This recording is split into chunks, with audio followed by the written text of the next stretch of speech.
आइए मेरे दोस्तों, आपका स्वागत है श्रीमद् भगवत गीता पाठ में। सभी के मंगल की कामना करते हुए, ईश्वर को प्रणाम करते हुए, गुरुजनों को प्रणाम करते हुए आगे शुरू करते हैं। 5वां अध्याय है और 13 नंबर श्लोक पर हमने विश्राम दिया था। तो कहा था, नव द्वारे पूरे देही, जो पुर में रहता है तो उसमें रहते हुए सभी कर्मों को करता हुआ मन से त्याग करके, तो ना करता है ना भोगता है, ना करता है ना करवाता है, ऐसा भगवान ने कहा।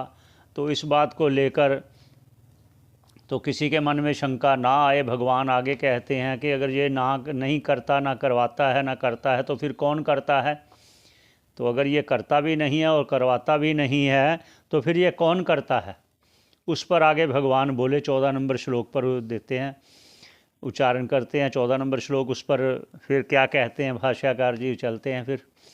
ना कर्तृत्वं न कर्माणि लोकस्य सृजति प्रभुः, ना कर्मफल संयोगम स्वभावस्तु प्रवर्तते। ऐसा भगवान ने बोला अर्जुन से। तो भाष्यकार जी क्या कहते हैं कि भगवान ने अर्जुन से क्या कहा, तो वो ऐसे है, ना कर्तृत्वम ना कर्माणि, ना कर्मों को करता है ना करवाता है। लोकस्य सृजति, ये लोकस्य मतलब इस देह में, सृजति प्रभु, वो प्रभु, वो परमात्मा, वह आत्मा ना करता है कर्म को और ना ही करवाता है कर्म को। ना कर्म फल संयोगम, और ना ही कर्म के फल में उसको लगाता है, भुगवाता है, अर्थात भुगवाता है, अर्थात ये फिर तो कैसे होता है? तो वो भगवान कहते हैं आगे, स्वभावस्तु प्रवर्तते, स्वभाव से ही वो उसमें लग जाता है, स्वभाव से लग जाता है। जैसे भगवान ने कहा, सदृशम चेष्टते स्वस्य, स्वस्य अपने प्रकृति, अपने स्वभाव के अनुसार वो अपने कर्म में लग जाता है। भगवान किसी को ना लगाता है ना उसे हटाता है। तो फिर स्वभावस्तु तो कैसे कहा? और भी कहते हैं, कहते ज्ञान आत्मिका, अज्ञान आत्मिका, अज्ञान आत्मिका जो माया है, ये मन ही माया है। भाष्यकार जी स्वयं कहते हैं, नहीं से विद्या मनसो अतिरिक्ता, मन के अतिरिक्त कोई और विद्या, कोई और माया नहीं है, ये मन ही माया है। मन एवं मनुष्यानाम कारणम बंध मोक्ष हो, मन ही एक कारण बनता है मोक्ष का भी और बंधन का भी कारण बनता है। बंधन का कारण इसलिए बनता है राग द्वेष के कारण और काम क्रोध के कारण। जब ये हट जाते हैं तो फिर मोक्ष का कारण बनता है। तो ये फिर आगे क्या कहते हैं, तो ना कर्म फल संयोगम, उसके कर्म के फल को भी भुगवाने में भी वो स्वभाव ही प्रवृत्त होता है, स्वभाव ही है, वो स्वभाव प्रवृत्त होता है। जैसे स्वभाव है पूर्व जन्म के कर्म के अनुसार जो ये प्रारब्ध मिला, वो कर्मों के अनुसार पाप और पुण्य रूप जो बीज हैं, वो बीज ही उसका स्वभाव बना देते हैं।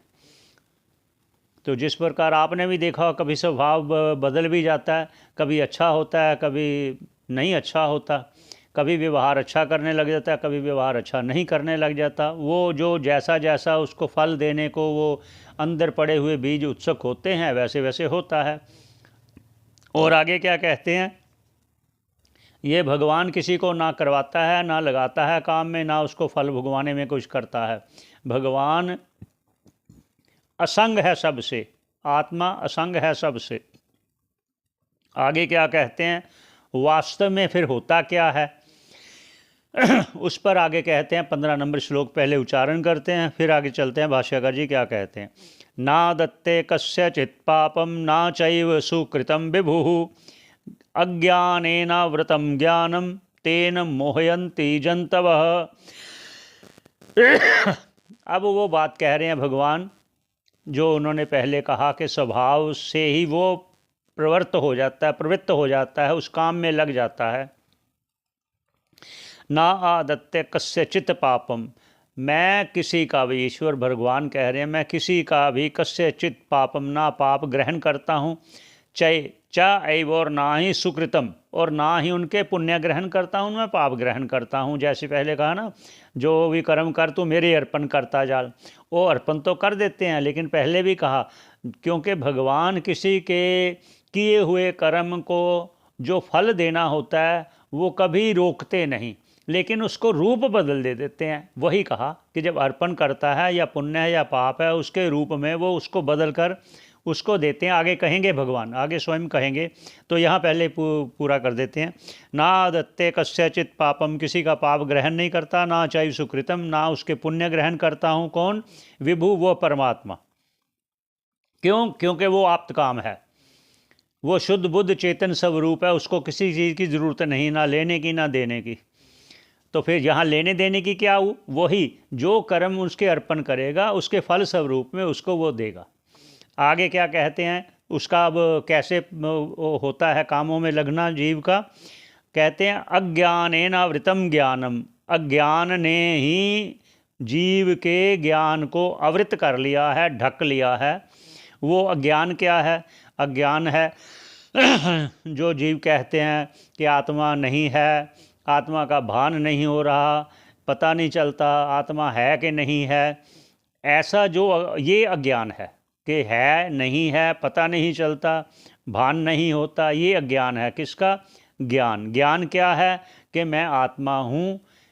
ऐसा देखिए, एक यहाँ पर और भी है, सब जानते तो हैं लेकिन उस तरफ उनका ध्यान नहीं होता, बस इतनी बात है। ध्यान क्यों नहीं होता? वो राग द्वेष काम क्रोध आदि इच्छाओं के कारण वो ढका होता है। क्या होता है? जैसे कहते हैं हर आदमी चाहता है, कहता है कि मैं हूँ, मैं हूँ, मैं हूँ, तो हर कोई कहता है। लेकिन जब वो मैं हूँ आगे नाम जोड़कर, आगे कास्ट जोड़कर, आगे अमुक, मैं अमुक अमुक जोड़ देता है, वो उसी में लग जाता है।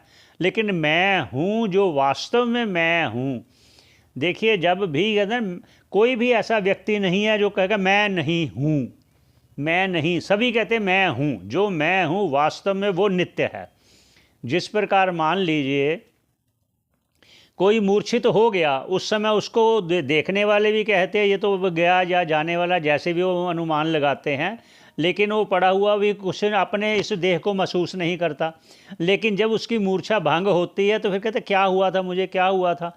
इसका मतलब वो उस समय भी था, लेकिन उसको प्रकट करने की जो इंद्रियां हैं उनके साथ उसका ऐक्य नहीं हुआ था, उसका तादात्म्य नहीं हुआ था। इसलिए जो भी अब तादात्म्य हुआ देह के साथ, इसलिए कहता है मैं अमुक हूँ, मैं डॉक्टर हूँ, मैं वकील हूँ, मैं ये हूँ। लेकिन पहले मैं हूँ तो रहेगा। इसलिए वो जो ज्ञान है उसको इस राग द्वेष आदि ने, उसके विशेषणों ने, उसके सब ने ढक लिया है उसको। तेन, उस अज्ञान से, तेन मोहयंती जंतवः, उससे ये मोहित हो गए। मोहित हो गए मतलब भ्रमित हो गए। भ्रमित हो गए मतलब है आत्मा तो मान लिया, मैं इस देह को ही आत्मा मान लिया। ये आत्मा ये जो देह है ये अनात्मा है। दो चीज वस्तुएं हैं, एक अनात्मा है वो जड़ है सब, और जो एक आत्मा है वो चेतन है सब। इन दोनों का तादात्म्य होने से ये भ्रम में पड़ गया। अब उसी को अब उसने जानना है कि मैं जड़ नहीं मैं चेतन हूँ, मैं जड़ नहीं मैं चेतन हूँ, ये जानना है। यहाँ जंतवः कहा। जंतवः का अर्थ कि सभी जंतु श्रेणी में ला दिए, कि जिसको अज्ञान ने ढक लिया है वह सब जंतु है। जो ईश्वर की शरण में गए हुए हैं, गुरुमुख से श्रवण कर रहे हैं, शास्त्रों का अध्ययन कर रहे हैं, अपने आप को जान रहे हैं कि मैं कौन हूँ, मैं आत्मा कैसे हूँ, फिर उसका अनुभव करते हैं, वो जंतु नहीं। ये 15 नंबर श्लोक तक हुआ। अब आगे क्या कहते हैं भगवान, उस पर भी चलते हैं। जो अब 16 नंबर श्लोक पर चलते हैं, पहले उच्चारण करते हैं। ज्ञानेन तु तदज्ञानम येषां नाशितम् आत्मानः तेषामादित्यवत् ज्ञानम प्रकाशयति तत्परम। अब भगवान कह रहे हैं,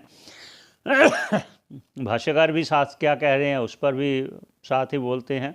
ज्ञानेन तु तदज्ञानम, जो ज्ञान के द्वारा, विवेक के द्वारा तो उस अज्ञान को, ये शाम जिन लोगों ने कौन, जब अभी कहा ना, जिन्होंने गुरुमुख से श्रवण किया है उनके लिए, बाकी सब जंतु कहा, उनको लिए कह रहे हैं कि ये शाम जिन्होंने गुरुमुख से शास्त्र द्वारा श्रवण किया है, फिर मनन किया है, फिर निधि ध्यासन द्वारा उसको अनुभव किया है।